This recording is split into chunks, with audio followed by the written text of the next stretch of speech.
All right, Paul Newitt here with Pedal Magazine, talking to Hall of Famer Alison Sydor. Maybe tell me a little bit about your trip to Toronto.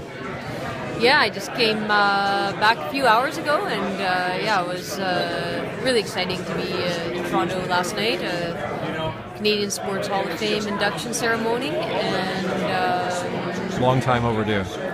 thank you very much. But no, it was a really special moment. Obviously, it's as far as a Canadian athlete, I guess it's pretty much the highest honor you can get. So really wonderful, to have my career recognized and time in sport recognized, and also be there to share it with family and a bunch of ex-teammates. Made the trip and share with them last night was really great evening. And then you flew all the way out here to support your homegrown town, Cycling BC, and support of youth cycling. And what is your involvement with this event tonight? Well, obviously it's an amazing list of cyclists that are here to, top pros or former pros who do support the event and obviously raise money for the programs for the next generation. And, my cycling career started in Victoria as a local cyclist, and definitely had a lot of support. My first year racing from the provincial team, went to Western Canada Games with the provincial team, national championships, medaled there, and after that was invited to the national team. So, I went through the Cycling BC program back in my days, and understand the need for certainly a strong provincial organization to help nurture the talent for the next generation of national team riders, and hopefully, maybe Olympic team riders for Canada in the future. Right. And back in the day, you were first getting started in the sport in BC. You mentioned that you were pretty much self-coached. Was that due to a lack of funding or a lack of ability to find that level of coaching? Well, I guess I was a bit unusual as an athlete. I came into the sport, right away reading everything I could, learning everything I could.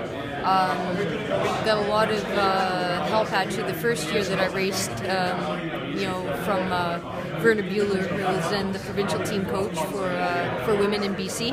And there's a lot to learn with cycling. There's the technical aspects as well as the training aspects, tactical. I was able to pick up a number of those different elements pretty quickly from reading, but it was also really important to have that physical coach who ran us through workouts. And so Verna was the first coach that I ever had access to, and had a great relationship with her, but learned so much from her that first year. And then, like I said, after that I was on the national team working with Karen Strong at the time. But as far as my training and my program, I was always interested in physiology and training and learning, and enjoyed developing my training program by myself. Right. So these days, what are you finding yourself doing most of the time? Definitely enjoying a lot of the things that I never got to enjoy when I was so busy racing. There's a lot of time on the road, a lot of time training. It's the race season is obviously spring to fall, but you're training year round and lots of traveling. So over the last few years since I've been retired, I've been enjoying being home more and doing a few other projects around BC and in Vancouver and Victoria in particular. Still being involved with the sport at a local level in a number of different ways. But keeping busy, keeping fit, but happy to be more based in around home these days. Right. Excellent. So, advice for young women getting into the sport. It's not an easy sport, cycling. It's a lot of hard work. So, from your experience over the years, what would you give as advice to somebody moving in? Well, if you're a young boy or a young girl getting into cycling, you have to realize that you're getting into a sport that rewards hard work, perseverance, dedication. It's no shortcuts to success in cycling, but obviously myself, just like everybody here tonight, considers it the most beautiful sport in the world. It's tons of fun. It's a great sport to do as an individual, but also there's a team aspect and a social aspect to cycling that I don't think that I ever experienced in any other sport that I ever did.